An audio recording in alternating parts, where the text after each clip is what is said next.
ایک بہکاری کا محبت نبوی صلی اللہ علیہ وآلہ وسلم کی وجہ سے انگریز کو رقم سے بھرا ہوا بٹوا واپس کرنا۔ جامع مسجد دہلی کے دروازے پر ایک معذور آدمی بیٹھا بھیک مانگ رہا تھا۔ ایک انگریز وہاں مسجد کو دیکھنے آیا۔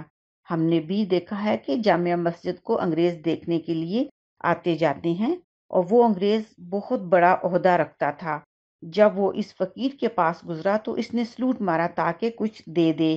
چنانچہ اس انگریز نے اسے کچھ پیسے دیے۔ انگریز باہر کھڑے ہو جاتے ہیں، جوتوں کی جگہ پر اندر داخل نہیں ہوتے۔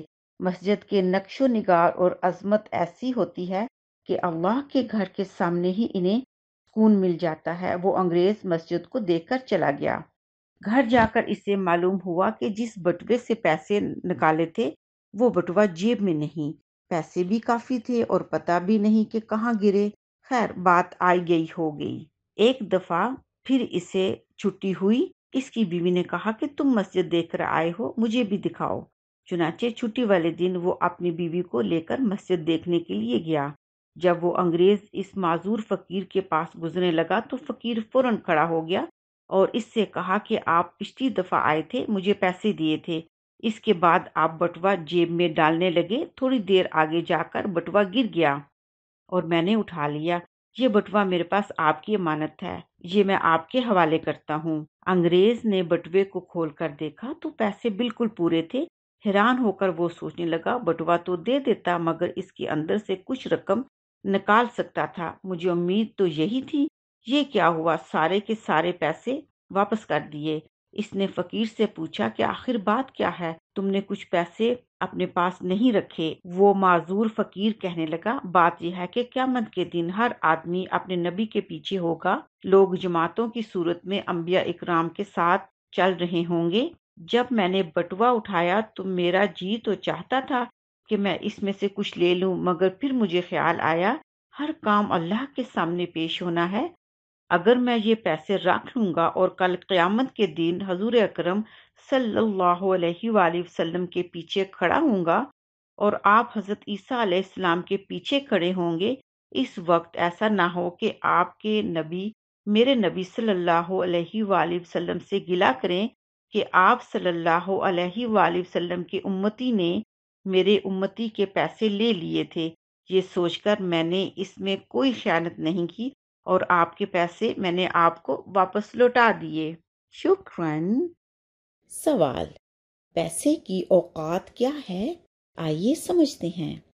پلیز میرے ساتھ رہیے گا، آپ کو ایک مثال سے سمجھاتی ہوں۔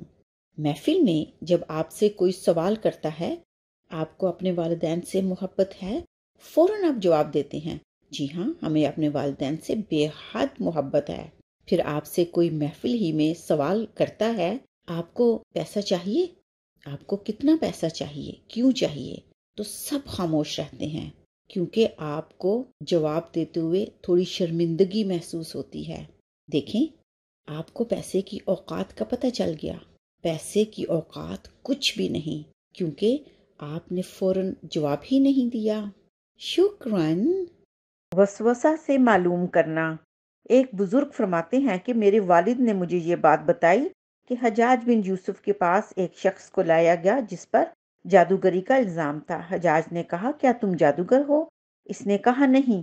حجاج نے ایک مٹھی میں کنکریاں لیں اور ان کو شمار کرنے کے بعد اس شخص سے کہا، میرے ہاتھ میں کتنی کنکریاں ہیں؟ اس نے کہا، اتنی اتنی۔ حجاج نے وہ کنکریاں پھینک دیں، پھر مٹھی بھر دوسری کنکریاں اٹھائیں اور ان کو شمار نہیں کیا اور کہا، میرے ہاتھ میں کتنی کنکریاں ہیں؟ اس نے کہا، معلوم نہیں۔